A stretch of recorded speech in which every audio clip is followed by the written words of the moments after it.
আসসালামু আলাইকুম। আজকের আন্তর্জাতিক সংবাদে আপনাদের স্বাগতম।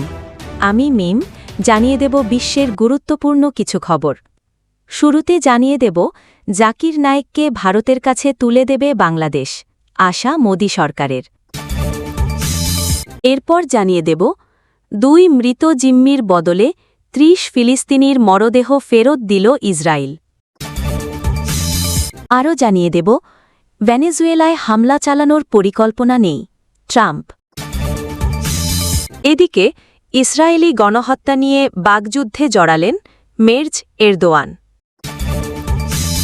সর্বশেষ খবর জানিয়ে দেব যুক্তরাষ্ট্র পক্ষপাতহীন মধ্যস্থতাকারী নয়, হিজবুল্লাহ মহাসচিব। এতক্ষণ শুনছিলেন সংবাদ শিরোনাম, এবার বিস্তারিত।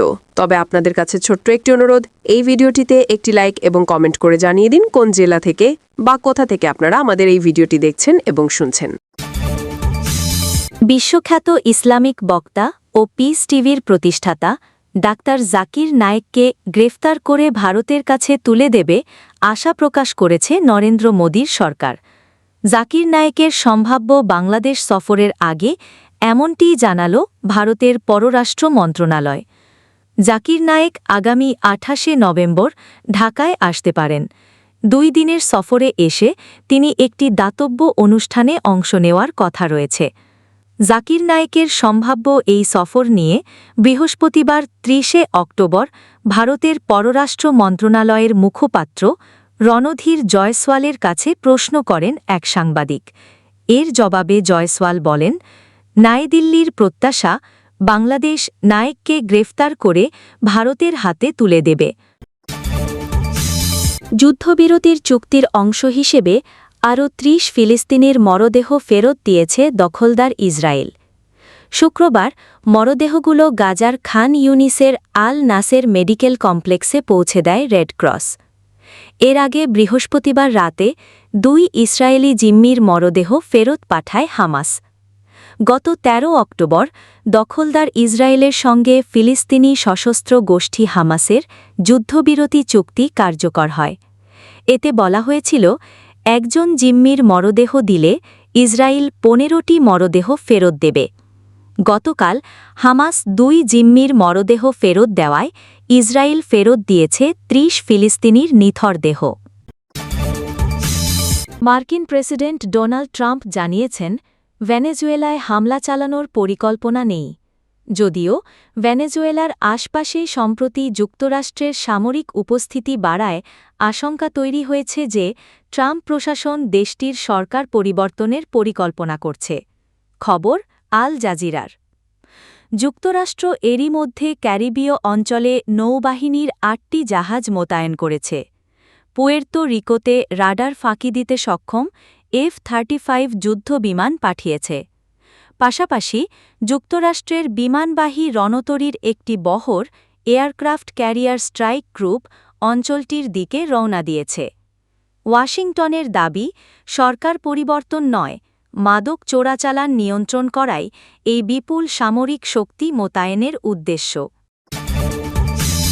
গাজায় ইসরায়েলের গণহত্যা ও হামলা সম্পর্কে জার্মানি অজ্ঞ ও উদাসীন বলে তীব্র সমালোচনা করেছেন তুরস্কের প্রেসিডেন্ট রিসেপ তাইপ এরদোয়ান। দায়িত্ব গ্রহণের পর মের্জের প্রথম তুরস্ক সফরে 2 ন্যাটো মিত্রের মধ্যে প্রকাশ্য মতবিরোধ স্পষ্ট হয়ে উঠেছে। বৃহস্পতিবার 30 অক্টোবর আঙ্কারায় জার্মান চ্যান্সেলর ফ্রিডরিক মের্জের সঙ্গে এক যৌথ সংবাদ সম্মেলনে মের্জকে উদ্দেশ্য করে এই মন্তব্য করেছেন এরদোয়ান।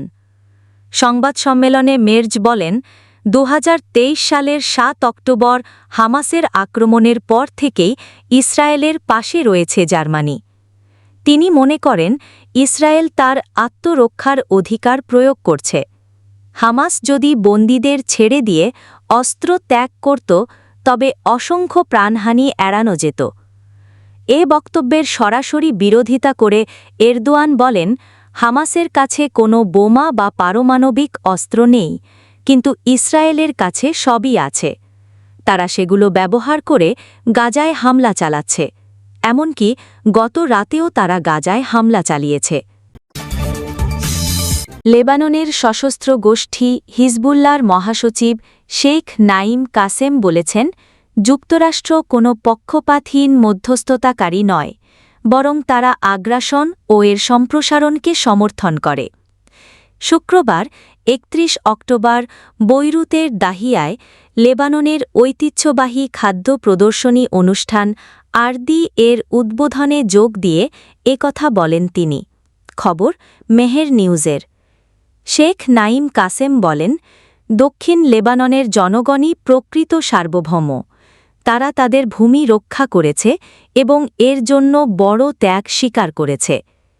হিজবুল্লাহ নেতা ভূমি রক্ষার প্রেক্ষাপটে কৃষির গুরুত্বের ওপর জোর দিয়ে জানান, লেবাননের রাষ্ট্রীয় বাজেটের মাত্র 0.45% কৃষিখাতে বরাদ্দ করা হয়। ওয়াশিংটনের সমালোচনা করে তিনি বলেন, যুক্তরাষ্ট্র কখনোই ইসরায়েলের লেবাননের জনগণ ও সেনাবাহিনীর ওপর হামলা ও যুদ্ধবিরতি লঙ্ঘনের নিন্দা জানায়নি।